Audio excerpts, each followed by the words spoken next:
Hey YouTube, Milwaukee just released their new precision blower, so let's go ahead and see how it stacks up to the competition today on Tinker with Tools.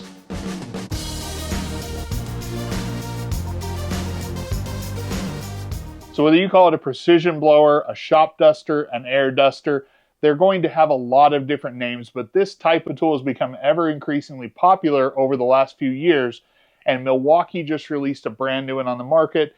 And so I went ahead and picked it up, and now I want to compare it to 4 other examples and see how the Milwaukee stacks up, but also if there's pros and cons to these different styles of this very same tool.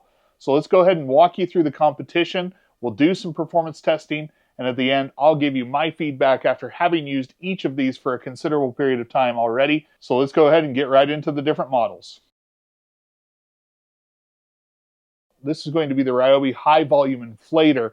Now mine is going to be an older model. In fact, it's now part of their Whisper series. Now this is by far the cheapest and the least feature rich of all of them. And I use this exclusively for over 2 years in my shop to kind of go ahead and dust stuff off versus having to run compressed air, for example. It's very basic with what it comes with. Mine only came with 2 attachments, but now I believe you get an additional 2 in the box with it. For $39.99 for the bare tool, you kind of are getting what you pay for there, but you definitely are able to get into one of these at a lower price point, and especially if you're on the Ryobi platform. Next up, we're going to be talking about one of the Amazon finds, and that is going to be from Mellif. And now Mellif makes this tool in a variety of different ones, but at the time of filming, I was only able to find the DeWalt version. See, they don't make this tool with their own batteries. They make it to run on various batteries that you have. The version I bought actually runs on Milwaukee. It is definitely one of the more budget-friendly options, and it is very highly modeled after the Makita that we're going to be talking about in a minute. But there are some differences with this tool, in my opinion, that kind of separate it and keep it a rung lower. So budget-friendly, maybe not the most refined, but overall a decent one. Okay, now the one that has definitely been taking the internet by storm is going to be the tiny little Wolfbox, and this is going to be the MF100. Now this is now a prior generation model. They do have an MF200 out. If you want to see it, go ahead and check out Torque Test channel. They recently did a brand new video on it with the MF200 model, and then they also have one of this model. Unlike the rest of these that are going to be running off power tool battery, this model does have its own integrated battery that charges off USB-C. They do now have on that MF200 model a replaceable battery, and there's even a kit where you can get a spare battery to kind of have some increased runtime. And really, the Wolfbox is an impressive tool, even if I don't think it's necessarily the best or most rugged option here.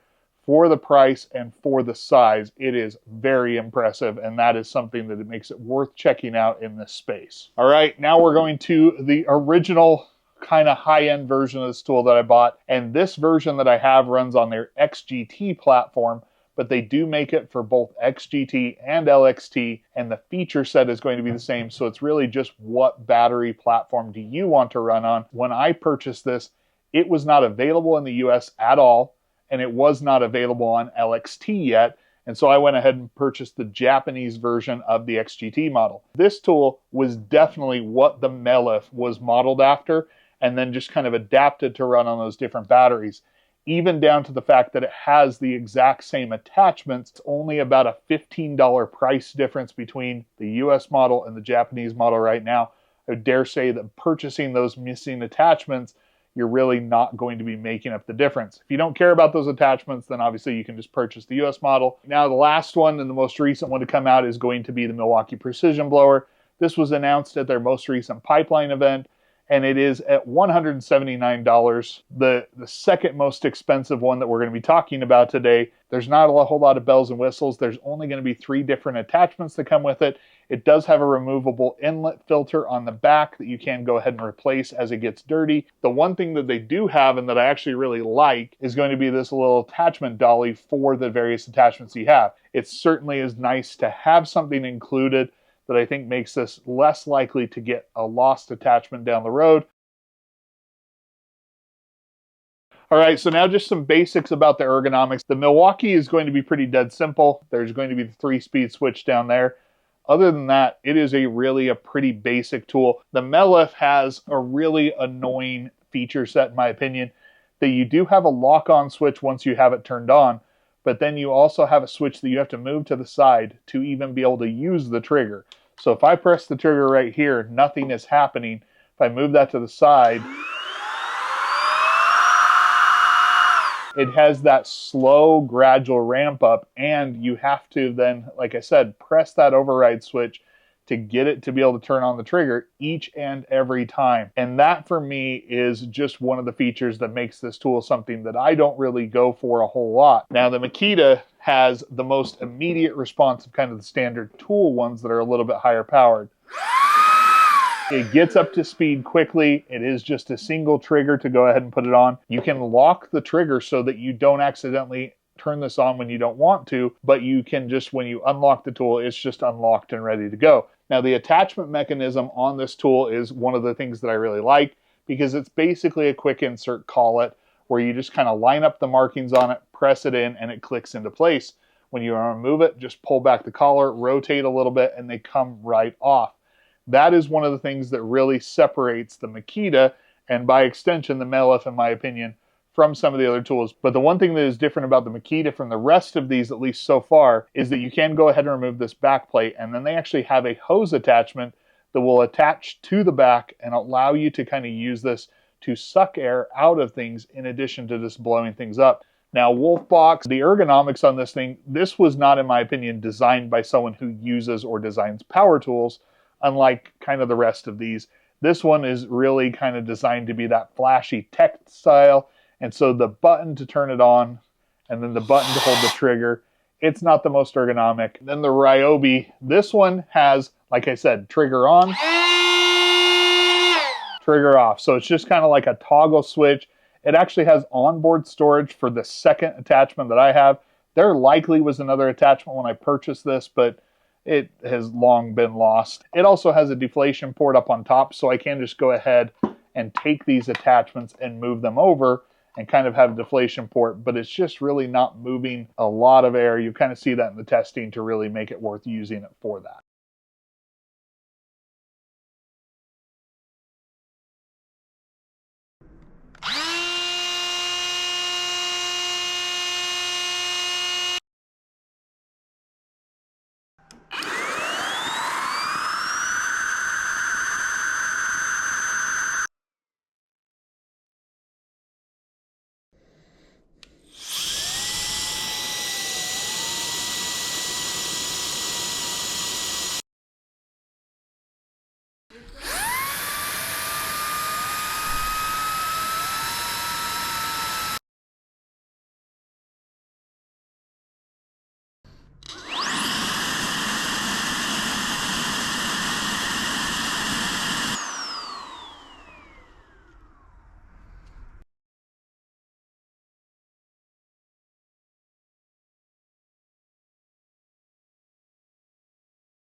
All right, so with the testing in the airspeed, Ryobi was in last place. It didn't necessarily surprise me. And then you have a grouping of the other three right at the top, with Makita taking the top airspeed, followed by Milwaukee very closely, and then followed by the Wolfbox. And so there's not a lot of difference up to their top, and they're a good bit faster than what you're getting with the Mellif, and definitely with the Ryobi, which is down in the low 20s. Now, when we go to the inflation test, that is one where, in my opinion, there is a standout in a bad way, and that is the Ryobi. It was painfully slow to inflate that. Next up in the inflation was going to be the Wolfbox at 56 seconds.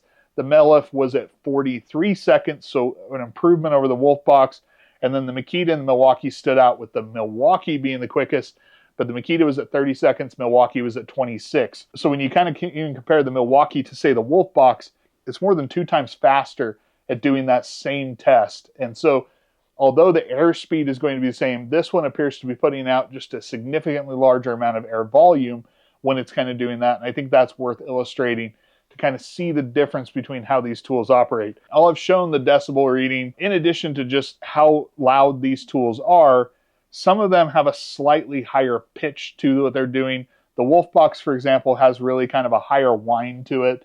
It definitely is maybe a little bit more irritating, is what I would say. In terms of throttle response, the Wolfbox is decent, but it has a really good, excellent brake on it. Best brake out there. The Ryobi is pretty good in terms of throttle response. It just doesn't get as high because they're just not as big a top end. The Mellif has that really super slow wind-up and complex trigger procedure. Just don't love. I think the Milwaukee comes in slightly slower than the Makita, and the Makita, for me, is immediate like the Ryobi, but then it gets up to that top end really quickly. This is a tool that I would consider to be one of my most valuable tools.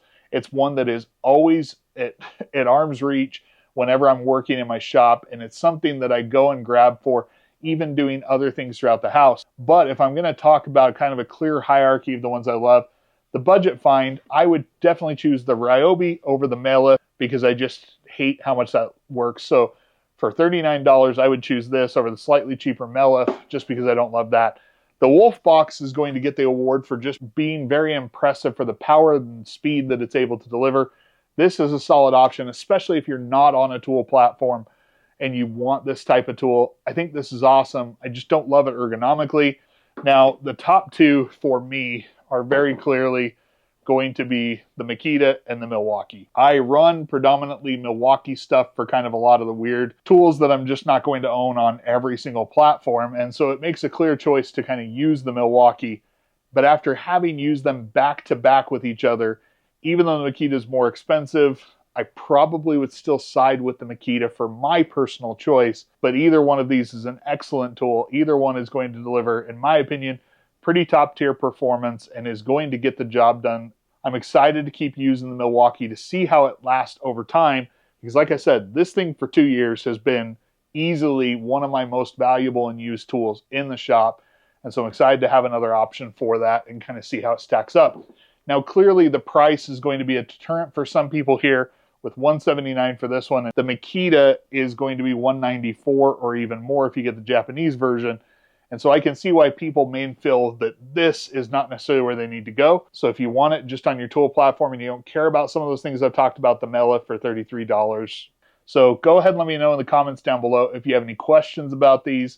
If you like this video, go ahead and hit that like button. And if you haven't already, please consider subscribing. Make sure you turn on notifications so you get notified when I put out a new video. And as always, thank you for your support. And until next time, I'll catch you on Tinker with Tools.